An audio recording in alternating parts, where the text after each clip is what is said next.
دل کے اندھے۔ ایک دیہاتی کو اپنے پالتو گائے سے بہت محبت تھی۔ دن رات اس کو اپنی نگاہوں کے سامنے رکھتا اور ہر دم اس کی دیکھ بھال میں لگا رہتا۔ ایک دن وہ گائے کو باڑے میں باندھ کر اچانک کسی ضروری کام سے چلا گیا۔ اتفاق سے اس دن دیہاتی باڑے کا دروازہ بند کرنا بھول گیا۔ جنگل کا شیر کئی دنوں سے گائے کی تاک میں تھا۔ اس دن اسے موقع مل گیا۔ شیر رات کی تاریکی میں دبے پاؤں آیا، باڑے کے اندر گھسا اور گائے کو چیر پاڑ کر ہڑپ کر گیا۔ شیر گائے کو کھانے کے بعد وہیں باڑے میں لیٹ گیا۔ دیہاتی رات گئے گھر واپس آیا اور گائے کو دیکھنے کے لیے پہلے سیدھا باڑے میں گیا۔ وہاں گپ اندھیرا تھا۔ شیر گائے کو کھا کر مست لیٹا ہوا تھا۔ دیہاتی نے شیر کو اپنی گائے سمجھ کر پیار سے پکارا، پھر اس کے پاس بیٹھ کر اس کی پیٹھ پر ہاتھ پھیرنے لگا۔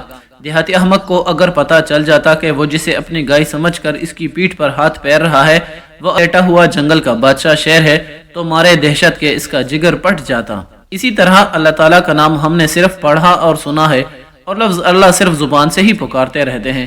اگر اس پاک ذات کی ذرا سی حقیقت بھی ہم کو واضح ہو جائے تو جو ہمارا حال ہوگا ہم اسے نہیں جان سکتے۔ کوہ طور پر تجلی پڑھنے سے جو اس کا حال ہوا اس کی سب کو خبر ہے۔